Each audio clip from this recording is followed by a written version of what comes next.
Ethan Tingler, front tire changer for the 3-car Austin Dillon. You're listening to Back of the Pack podcast on Fantasy Focus. Hell yeah.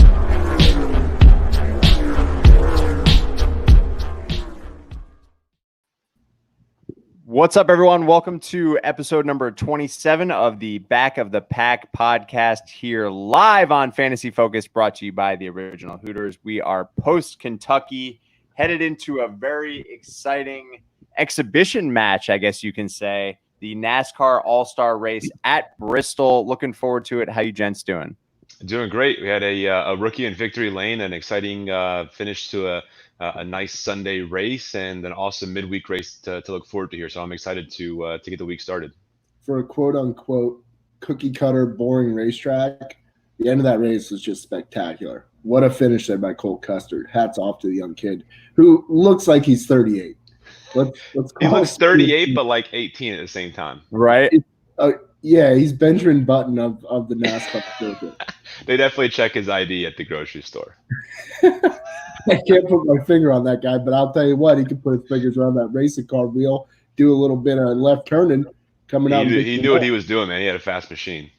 Oh, yeah. And hey, we called it. If you guys tuned in last week, we were talking about SHR and how they've been doing well. And if you wanted a long shot on a top 5 or a top 10 guy, top 3 guy, whatever, we even mentioned Cole Custer specifically. We said the boy was born to race with a name like that. He was born a race car like Ricky Bobby. He was. And honestly, of the 4 racers in that stable, Custer may have been the one most underperforming, and he comes out and shows up. Harvick Sloan has been winning a lot of the races. Almirola has been in the top 5 almost every lap of the last few races. And then also Boyer, he's had some strong showings, but Custer, he carried the team on his back and got his first win of his career, his first laps led in the series, a big day for him and his team. Those are his first laps led there, the 4 at the end. Yep. Hell yeah. Awesome, right? Wasn't there some history there too? I don't believe a rookie has won in the Cup Series in a long time, if not ever. Yeah, so rookie hadn't won at that racetrack in the Cup Series ever. Not even a top 3 or top 5 finish. It's just a very, very hard track. While we talk about them being cookie cutters by the way that they look, they all drive differently and they all require a different kind of style, which, that style is acquired over time as you learn to drive these different machines after coming through the ranks. So it takes time to really wrap your head around where you need to go and what you need to do to win a race. And he just happened to be at the right place at the right time and a good mix of a fast car and a lot of strategy and skills that paid off.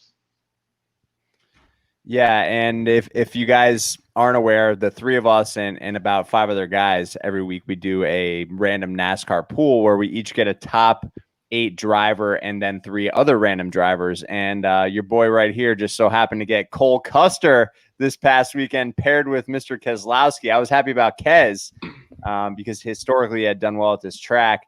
But Cole Custer coming through with the improbable win there. So I was happy there. Yeah, it keeps it fun, right? It was great to see that. You saw Cole Custer battling with 2 former champions in Harvick and Truex, and then Blaney, a soon-to-be champion and longtime star of the sport. He takes him 4 wide and takes advantage of a mishap on Blaney's part, to do something that not many people get to do in his career. So, I was excited to watch that last little bit of that race, and it's exciting because his success on Sunday got him into the All-Star race. If it wasn't for this win on Sunday, he would be in the open racing his way in. So, not only was this a big win on Sunday, it gives him a lot of momentum going into the Wednesday race and the weeks ahead for a young guy. So you mentioned Blaney there with the mishap. What do you think was going on with Blaney there? There are a few times that I was kind of questioning his decision-making, especially when he was at the front. And then we get caution and he went to the outside, which didn't make a lick of sense to me. Considering the situation, the inside lane was hot all day. That's how folks were exchanging the lead. What was the line of thinking there, in your opinion, that would have led to him choosing that? Because I think that was where he kind of took a back seat to the front of the pack there and was really struggling to get back in gear. Yeah, and it's a double-edged sword, right? Cole Custer took the lead on the high side because he had the momentum. Blaney was looking for that exact same hole, but it wasn't formulating for him. If it wasn't for Blaney running into Harvick and slowing the momentum of himself, Harvick, and Truex all together, Custer would have crashed into that turn. He wouldn't have been able to get down and get enough grip that he needs to make it through that turn in the lead. So when you saw Blaney try and cut that corner, that dogleg on the front stretch, he hit some bumps and his car literally was off the ground. And if your car's off the ground, you can't steer it. It's going right to the wall. So it ran right into Harvick, and that was the one thing that made a difference for Custer, is to get that W and slowing all those drivers down. But I mean, it's luck of the draw. Blaney couldn't make it stick. Custer made it stick and had some other circumstances benefit him. So a lot of these drivers are going for broke. They want to win, and if they think that they can get it on the outside and give it a shot, they're gonna put it all on the line. Yeah. Another guy I really liked was D. Benedetto. I thought he ran a good race again. He's starting to climb up there. I think he might be somebody to keep an eye on to pull off a win here in the near future. Yeah, another Ford. And he's in an alliance with Penske Racing, with the Blaneys, with the Keselowski and Logano's of the world. So he's driving very similar equipment. He's someone who, I agree, we always talk about it. Him, Almirola, those guys are coming up there due for something big. And De Benedetto, I think he had a win last year, didn't he, Freeman?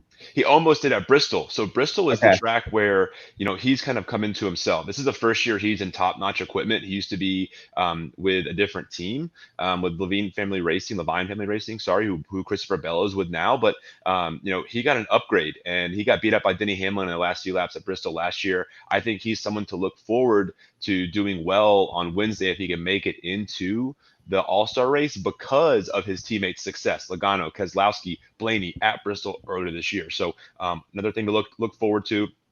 Just those Fords are going to continue to be successful. I think Penske is going to be the team to watch on Wednesday. Yeah, I was going to say, I mean, there's 20 drivers. If you've never seen a NASCAR All-Star race, you got 20 drivers coming in. 16 of them are set already. The 16 we have, I'm going to run down them real quick for you, gents. We got Blaney, Bowman, both Bushes, Custer riding high, coming off his first career win, going into the All-Star race. That is absolutely awesome. Of course, Chase Elliott, Justin Haley. I don't know much about him, so I want to pick your brain on him. Hamlin, Harvick, Jimmy Johnson, Eric Jones, Matty Kenseth, Bucky, Keselowski, Logano, Newman, and Truex Jr. So that leaves us with 4 spots, right? The number 17 will be a fan voted in driver, and then the last 3. Tell us how we get those, Freeman. Yeah, so those last 3, as you mentioned, the fan vote at the moment, far and away winner is Bubba Wallace right now. So it looks like he's going to get his seat in the All-Star race from fan vote, but that doesn't mean he's not going to race. So he could still win a stage or the race and get in. If that were to happen, the second person would then be voted in. So that's happened before with other drivers like Danica Patrick. So like we talked about, that's one of the 4 that will get their way in. And then much like a regular race, we races in stages or segments, if you will. In the open, our segments are 35, 35, and 15 laps. That last 15 lap being a sprint to the finish. The winner of the 35 segment, the other 35 segment, and the winner of the overall race will then be promoted into that All-Star race. So they drive the same car, they drive the same equipment. If they get in a crash, they have a couple minutes to fix that bad boy up, but they got to get right back out there with the big boys. So it's 35, 35, and 15 for the open, right? And then so the All-Star 85 race, laps at Bristol, you average about 16 seconds a lap. It's gonna be a quick one. Real quick. And then the All-Star race is barely any longer. It's 140, yeah. Yeah, so that's 55, 35, 35, 15. So there's 4 segments. So what that's going to do is just create opportunities for strategy and create opportunities for these 2-tire pits to make sense and these gas-only pit stops. So I think it's going to be a great race. There's going to be a lot of emotions riding high. It's a Wednesday night race. Ton of eyes on the sport, and also I think them being shorter races are going to be even more appealing to the novice and the just the happen to peruse through fans. So I think this is a big opportunity for the sport. I agree with you there. I have a question though. So 16 already solidified. Fan vote looking like Bubba is obviously going to race. Is it the rest of your qualified drivers, the rest of the 40 that we're used to seeing here, racing it, duking it out in this qualifier? Yes. So the ones that aren't already locked into the All-Star race are the ones who are in the open. Everyone who is in the field has access to the open, but those individuals who have either won a race in 2019 or 2020, a previous champion, or a previous All-Star race winner, while also being a full-time NASCAR Cup driver, you get that bid into the All-Star race. So Matt Kenseth, for example, he came in halfway through this season. He was not eligible if he were just to drive a couple races, but now that he's been redetermined as a full-time driver, also seeing he's a past winner and a past champion, he now has a seat. So just a couple of examples. And you mentioned this too, Levy, with Justin Haley. Haley. So Haley is someone that we've heard his name a couple times in the past couple years, and the reason that is in the Cup Series is because he won a rain-shortened race at Daytona last year. So Kurt Busch was leading a race, one lap until they took the green, or 2 laps into the green flag. A lot of people came down pit road. Justin Haley didn't. He was hoping it was going to rain, and they came around. It started pouring, and he got the W. So he happened to be in the right place at the right time, and his team's going to benefit big time from a money perspective from being in this race. Oh yeah, there's $1 million prize pool for winning the All-Star race. So Justin Haley, who I believe is normally a Xfinity racer full time, correct? Yep. And I know he's big in like stock cars as well, but big prize money here. I'm just hoping for our own draws here for the random $20 event we do every week. I don't get stuck with Justin Haley as one of my drivers. Hey, I don't think he's gonna win. He's a wheel man. Don't doubt my boy Jay Hayes.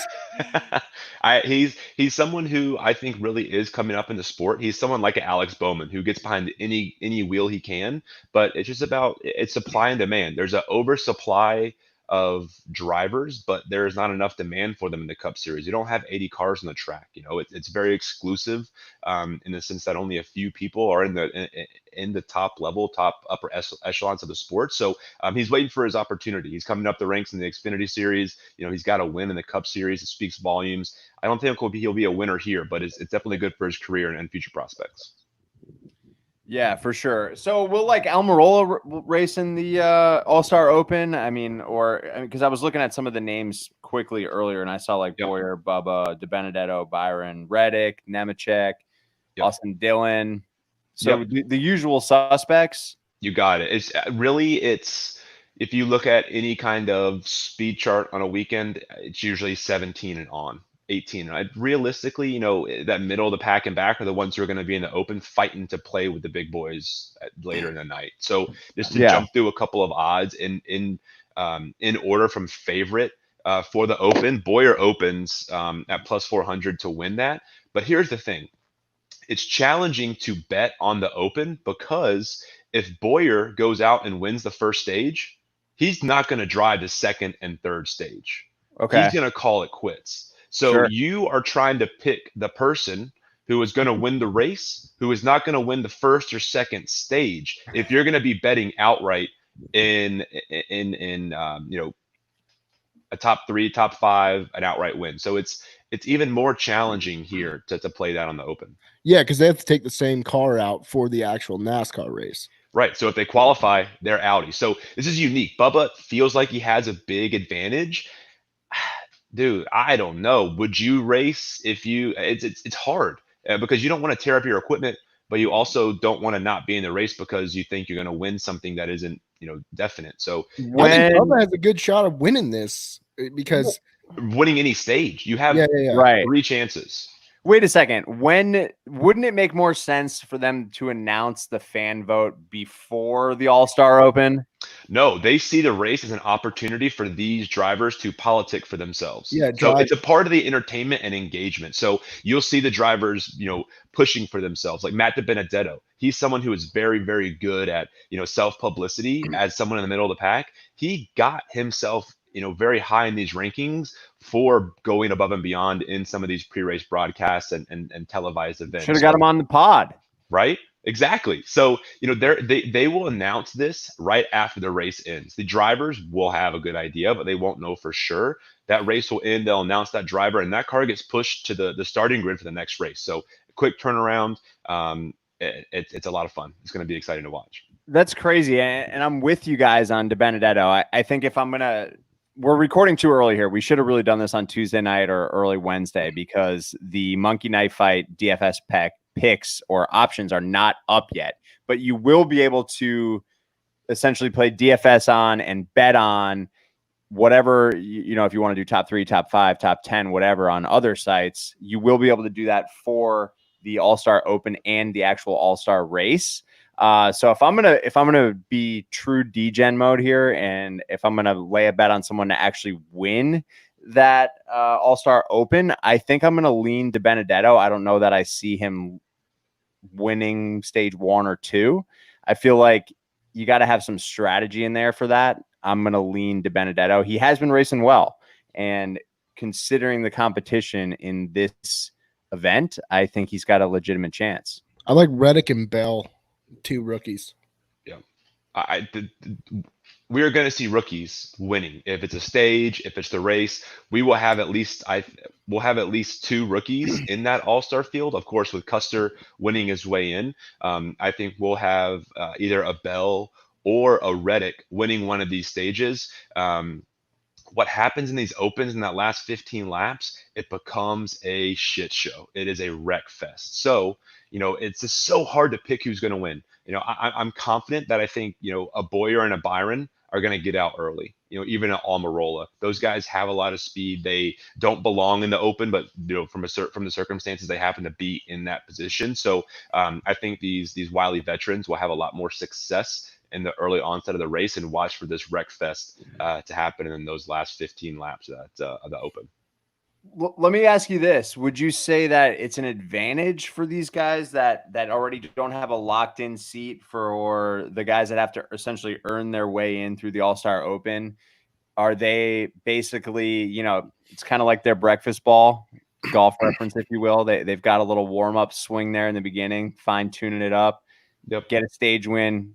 They know how they're running already that day? Or is it kind of a disadvantage? They're mentally off because they start and then stop.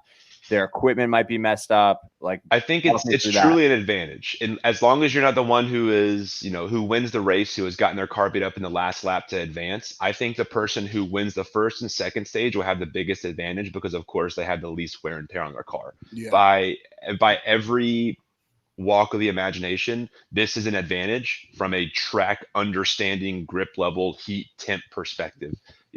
Over the past few weeks, it has shown very quickly that these drivers acclimate to the track and continue to push the envelope and produce quicker and quicker laps. If you give Boyer, Byron, Almirola, Bell, De Benedetto 60 or 70 more laps than the rest of the field, you better believe that's going to show in that first and second segment of that race. They're going to know a little bit more, but at the same time, you have to remember that all this communication, all this back and forth between teams is public knowledge. All these drivers in the All-Star race will be tuned into the open race, watching what happens to take advantage of what those other drivers are also learning to kind of play down their advantage, if you will. What about from a DFS perspective or a gambling perspective in general, with a field that's basically cut in half? It is cut in half, right? There's normally 40 drivers on any given Sunday. How do you bet that, or how does your DFS strategy change? Because essentially these guys are all-stars, right? So you've got the best of the best here. How do you alter your own betting or fantasy strategy? It's a non-points paying race. So some of the action from the drivers may be a little bit contradictory to their week in, week out driving style. So I'm going to be a contradictory and almost an investor better this weekend, or this week rather. So that's why you're a good bettor, dude, because you're not betting, you're investing. Yeah, I'm going to be a contradictory guy. I'm not going to pick the favorites to win. I'm not going to pick Harvick or Hamlin or Elliott, who right now are my favorites going into it. I'm going to pick someone else who's going to have to take a long reach on strategy that would pay off over a 15 lap segment. These guys and gals are going to be putting their arms and necks on the line, doing something to try and get in front of other people. That's going to ruin other people's days, but it's going to help others. So again, a lot of short segments at Bristol, very close quarters, a lot of fast laps, fast cars. Shit's going to happen, and I don't think it's going to be what we expect it to be. Yeah, I'm actually looking forward to Bristol with 20 cars on the track. That's going to be. Do they always do it at Bristol? They don't, right? No, this is the first time. I'm glad you asked. So it's usually at Charlotte every single year, but because of the style of the All-Star race and how it's continued to get into shorter segments and more special rules, this has become something where a lot of fans are like, hey, let's bring it back to our roots. Let's go short track racing. NASCAR was born on short tracks, and they are bringing it back I to love a that. short track that is one of the favorites on the circuit. So it's a fan favorite on a number of different levels, and they're really playing to the preferences of fans at all levels, new, old, and the forever. Well, I think that's great. And what I love about Bristol is, I mean, it's a love-hate thing. If you get near the back at Bristol, it's really hard to charge forward because of the nature of the turn, that slowdown that comes. You're just about 2/3 down the straightaway before you start slowing down, getting into position. Obviously, you have those that try to charge through and hit the high edge. But it's going to be really interesting to see the strategy on this track with only 20 cars there, because the congestion is the biggest detriment to a driver on Bristol normally. So I think with less cars, there'll be a bit more clarity of vision. And this is a very drivable track. Like if you're ripping that day, you can rip this track up. Momentum all day. And I think we're in for some very fast cars with 20 on the track. Agreed. And the temperatures aren't going to be as hot. The performance of the vehicle is going to be higher. And when you talk about congestion, it gives a bit more racing when everyone's on a more even playing field, if you will, but it also adds value to the leader. This is going to make the lead even more valuable because you will have more control of the field, not having to navigate as many lap cars. So that makes restarts even more valuable. They added one more segment here in this race because restarts are so much fun. This Sunday, if it wasn't for all the restarts at the end of the race, that race could have, just kind of puttered out. Harvick could have won, Truex could have run. We could be here talking about, another chalky win. But instead, we had a lot of crashes and incidents that led to restarts and jostled the field. So, they're trying to get more of that in the sport, more restarts, and make them feel natural without them feeling as clunky. So I'm excited to see it. There's going to be a lot of racing, a lot of banging. I don't expect the person that's in victory lane to have a clean car. Everyone's car is going to be just, donuts all over it. I love it. So if you're not going to take one of these top three guys, Harvick, Hamlin, or Elliott, and I know Harvick and Hamlin have won here previously in their careers, I believe, but some of the other guys that have done well here, Keselowski, the Busch brothers, these are all guys that are in this race as well. Jimmy Johnson's won here a few times, but Jimmy Johnson's won everywhere. The guy's He's old and he's awesome. And he is now COVID-free, so maybe he's a sleeper pick. But if you want to go even further down for a sleeper, like Truex is plus 1,300. That's good money odds there. I'm not going to go all the way to 13 in Truex, but I'll go pretty close to him. And my guy who I'm pretty happy with right now is Kurt Busch. He's someone who is always there. He showed a lot of speed earlier this year. He's someone that I am excited to actually throw some money on to win at 1,200, I think it is 1,300. Yeah, 1,200. That's someone I'm looking at right now for a hell of a strong value in a win bet. Even at a top three, it's a plus 300 odds. So Kurt Busch is my guy. He's the person I'm looking at outside of the top five, top seven norm, who I think is going to be there at the end and putting his car in the right place to take home the W. He's got that monster energy. It's better than that rowdy energy, because that rowdy energy is not very energetic lately. It's not working. It's not combusting these days for old Kyle, his brother. So, Kurt Busch is, and also the underglow. He's going to have this black car, green monster logos, and this, we're going to look like Fast and Furious out there in the bull ring in Bristol, Tennessee. It's going to be really cool. Hopefully those lights make those cars go faster. Yeah, I got a question here. I like how they do the choose cone rule is in effect here. So you won't have that unfortunate situation where you're just on the top lane's dead. Yeah. But it's strategy. Yeah, a lot of strategy, because you'll see some guys concede a position in order to get where they want to go. Multiple, especially at Bristol. And the cool thing is you're going to see some of these middle of the pack guys who would have started 10th, 12th, 14th are going to start on the second or third row on the outside. And it's going to be mixing a lot of these medium cars with these fast cars. So it's almost like we're amplifying the focus on these restarts And if anything, this is going to create even more drama. It was unique because even Clint Boyer, someone who's very adamant about change in NASCAR for the better, he's concerned that this is overhyped, that this whole change cone rule is overhyped, and that it's not going to meet the expectations of fans and drivers. But I, I don't agree with him. I think it's going to be awesome to see something new. And for any of you guys and gals who don't know what the choose or cone rule is something that is a lot more prevalent in local racing, small short tracks. And what you will see is at 1 or 2 laps to go, once you achieve a certain point on the track, you get to choose if you want to start on the inside or the outside. So at this point, you pick your lane, and then the race restarts. So let's say that you're in second place. Instead of starting in second place on the outside, you would drop back behind the driver and cut in line and take that position on the inside line, and the whole upper lane would then move a position forward. So it's a strategy of how far would you expect to have fallen if you were on the outside compared to, are you okay to lose a couple positions starting out of the gate on the bottom lane? So it's hard to explain in my non-succinct fashion, but once the race comes on Wednesday, it'll be a lot easier to tell with the visual aid. Well, I mean, bottom lane is crucial at Bristol. Absolutely crucial. Until it's not, until Cole Custer comes along and makes it stick on the outside. So like that's the thing. It's like, at what point will this track rubber in and make that upper lane valuable? Maybe they come in and throw a lot of compound or drag tires or this PJ1 and could totally change the dynamic. So, I hope they throw everything they can at this track and just throw curveballs to the racers, because we've got a lot of short stints upcoming, and that's going to create a lot of entertainment. I was just going to say, everyone loves a good Cinderella story, a good underdog. So what are the odds that Cole Custer comes in hot off the win on Sunday at Kentucky?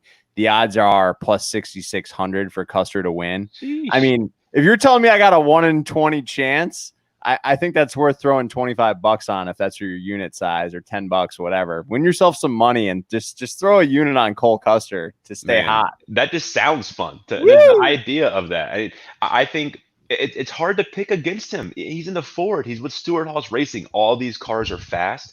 And for a 20 spot, it's hard to turn down that upside on Custer. I like Eric Jones here. Yeah.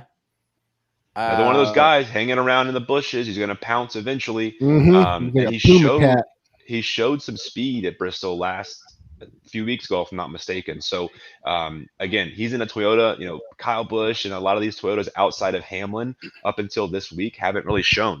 Truex was one among 6 or 7 Fords at the front of the track, or at the front of the pack. Ford has the advantage here. It's going to be hard to pick against Ford at a lot of these tracks where drive off is extremely important, and Bristol is that. You want to get to the middle of that corner, and when you smash that gas, you want it to pick up that rear traction and get that speed. And I think that's where Stewart-Haas's advantage is being trimmed out, short run speed, drive off, and that's why they're so successful in the last few weeks. To kind of elaborate here on the new features, kind of things they're testing, what's the deal with new number placement and sponsor placement? What do they mean by that? This is kind of weird. So right now you see it as very symmetrical, right? The car numbers on the door. We've seen it that way for a while. What they're doing now is they're kind of decreasing the size of the numbers and putting it closer to the rear quarter panel. And it's the play here is to give sponsors a little bit more time, if you will. So the sponsors will be in place of the numbers, and the numbers will be closer to that back tire. It looks kind of European stock car racing to me, like Euro NASCAR. But it's something to get used to. I'm always up for trying something new, and if this is what's going to bring new money into the sport via sponsorship, I'm all about it. I think the paint schemes will adjust, and our eyes will adjust to it from a cosmetic perspective. But it's new. I don't love it now. I will eventually come around to it, I believe. Okay. I mean, I'm all for, if we can get as many ridiculous sponsors on these cars as possible, I'm up for it. All kinds of stuff. And speaking of sponsors, I saw an article where they're talking about canceling political sponsorships. They're doing all kinds of stuff in NASCAR around sponsorships. I don't like that they're limiting who can and can't come into the sport. They kind of cut out some cigarette sponsorships before, all this kind of stuff. Like, Just let the ball roll the ball out. Let's play ball. Let's put some fast cars on the track. If you got money, throw it at us. Right. It'll make the sport better. Yeah, the only way that you're going to get a kid that wants to suck down a Marlboro Red is if, Dale's actually sucking down the Marlboro Red as he's cruising at 180 miles an hour. Like, not because it says Marlboro on the side of the car. Exactly. And I'm surprised we haven't seen any THC or CBD, Right. prevalent in the sport. So I haven't checked on that in a while. I know previously a lot of those brands were frowned upon and not allowed, quote unquote, permission onto these vehicles because everything is sanctioned by the sport. But I think, again, we shouldn't pick and choose who we want in the sport. No. It's a consumer's market. If, a company has enough money to throw something on the car that isn't vulgar or derogatory, let's have at it. There's prescription drug medication all over these cars. Yeah. I mean, Viagra, for God's sake, Cialis, Budweiser. Things I've never even heard of. Exactly. I mean, if alcohol and prescription drugs can be on a car, I think smokable products should be able to be on a car as well. Agreed. I mean, it's silly. Right. And politicians, who money. cares? It's money into the sport. Let's continue to facilitate growth and development. And sometimes people don't agree with certain things, but that doesn't mean you have to create a ruckus on who can and can't sponsor a car. Yeah, Monster Energy drink is on a car. That probably does. And people associate the Monster logo with atheism and all kinds of shit, but they're still on a car. Like, get over it. Let's really put shit on cars. Yeah. I think you've been down the conspiracy thread. It's the logo, man. We've all seen the conspiracy. If you get really close to it and just back away slowly. You see this? Cross your eyes. Yeah. Hey, I don't care what's on the cars as long as they're glowing in the dark on Wednesday night because I think that's going to be badass, especially to see that Kurt Busch car. Leave me with the kick saves. Just give me some Kurt Busch Monster Energy with a glow in the dark car. It's going to be badass. Yes, it's gonna be awesome. And I think, if I'm not mistaken, I don't remember the official wording, that the colors aren't gonna be representative of the sponsor. It's gonna be representative of the manufacturer. So Fords will have blue lights, Toyotas will have like a red light, and I think Chevy has like amber or something like that. So I wish the teams were able to pick their color because nothing would look more badass than that black Chase Elliott Hooters car with some dark light coming out of the bottom of it, like a Death Star almost. Yes. Is Harvick rocking the Busch Light car on Wednesday night? Do we know that yet? Because I think that thing would look badass, all decked out with some neons on it. I gotta check the. I think he's racing an Apple Busch Light car, like a Busch Light Apple car. It's like red, like seltzer almost. So I don't like that. Yeah, I don't love that either. But speaking of Harvick, I know he is the favorite at plus 450 to win this race. We've been talking about him for weeks now and him being shot out of a cannon. If you're a betting man or a DFS man, or woman, I know that his number on Monkey Knife Fight is easily going to be set at 19.5. That's going to be his more or less. That's like the sweet spot of the favorite to win. Does he have a major advantage here or not so much in an all-star race with a limited field? I don't. Again, if we're looking at this like we're scoring a regular race on any other Sunday, there's a lot less laps. Our race at Bristol earlier this year was 500 laps. This race is, what'd you say, 140, 145? 140. That's 25% ish of what that was. So there's a lot less points on the table.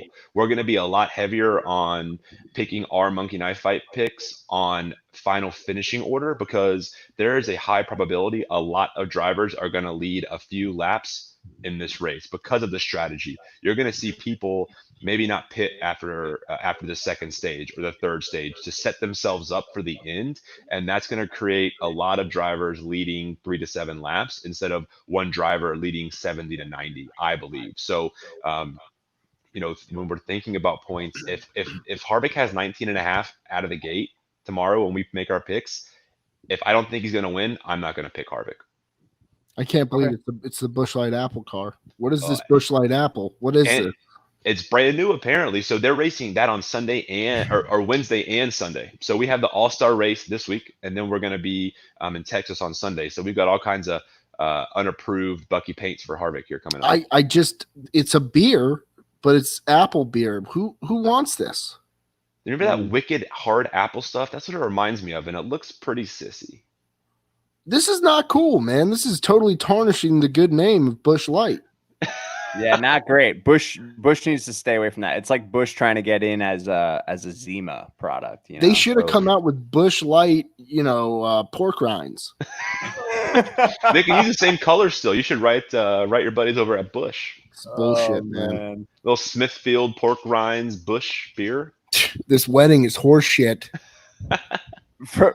Freeman, I don't know if we talked about this. I don't think we did, but have we determined or do we know how they're determining the pole positions for this race?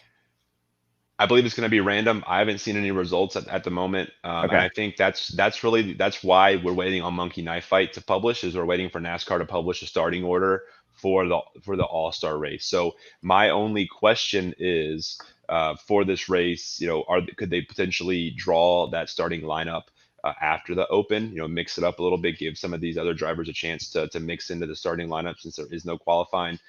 Traditionally, I believe it was your qualifying position was based on how you ranked from a wins perspective of the others in the field. So TBD on when that will be announced, but definitely we'll be publicizing it in our next podcast and picks before we go racing on Wednesday. All right, cool. So we will be live again tomorrow. We did not know when we went out on social media this morning that there would be no DFS picks for us to make yet. They're not even on DraftKings yet. So this is just to get you lubed up for tomorrow, basically. But gun to your head, gents, you get one winner for tomorrow. Who you got? For Wednesday. Who you got and why? I will kick us off. I'm going to go with Denny Hamlin at plus 550. I love the 11 car. That's my guy. And to me, outside of Harvick, he's the best driver in the world right now. So I want one of these two guys. The best driver in the world needs to show why he is the best driver in the world at the All-Star game, at the All-Star race. So I'm going to put my money where my mouth is and go with Denny Hamlin to take it down at plus 550 on Wednesday night. I like that pick. Again, a great track for Denny. He always shows up there. I'm going to stick to my guns on, not by long shot, but someone who we think presents good value for this race on Wednesday, Kurt Busch. He's someone, again, he just right place, right time. He's a veteran. Him and his brother have won everything that can be won at this track, and he is definitely on a hotter streak with more success than his brother. He's driving a Chevy. As long as he's not driving a Toyota, I think he has a chance to win. And I'm going to go with Kurt Busch, take a W on Wednesday at plus 1,200. I'm going to go Ryan Blaney, Ford stay hot. I think Blaney and Keselowski are both solid picks. I just prefer the driver and Ryan Blaney. I think he has as good a shot of any of these guys here, and great hair on the guy. So I'm going to go with the hair, man. The flow. I love it. Plus 1,000, Bucky. You guys both went plus 1,000 and plus 1,200. So what was Custer last week? Oh God, I don't know what he was last week, but he is probably plus 2,500. I bet. Yeah, I mean, we were all over him though. We were all over SHR. So if you listened last week and you did win some money on him, let us know, because I know we recommended him as a top 3, top 5 pick in addition to Almirola, I believe. Yeah, and I think those trends are going to continue. SHR is going to continue to lead the pack at a number of these mid-sized tracks. And even Harvick, he has the speed and success everywhere else. That's bleeding over into the other teams, and it's showing. And he's a wily veteran. He has had a lot of success, and he is rising. His whole team is rising with him, and I think that speaks a lot to the driver he is. Agreed. I totally agree with you there. So no DFS because we can't at this point. So we doing that tomorrow? Yeah. We're doing it tomorrow. I'm in. Do some live picks tomorrow. We'll do a quickie and see what kind of numbers DFS wants to give us so we can make some money. Yeah, awesome. Well, I appreciate you guys tuning in for a quick episode here. This has been episode 27. If you're not already subscribed to our podcast, you can find it in iTunes, Spotify, pretty much anywhere you listen to podcasts. Just search at Back of the Pack podcast on Fantasy Focused, and on social media at Back OT Pack and at Fantasy Focused. Look forward to seeing you guys tomorrow to give you some DFS winners. Talk to you soon. Thanks, guys. See you soon. Bushlight Apple's a disgrace.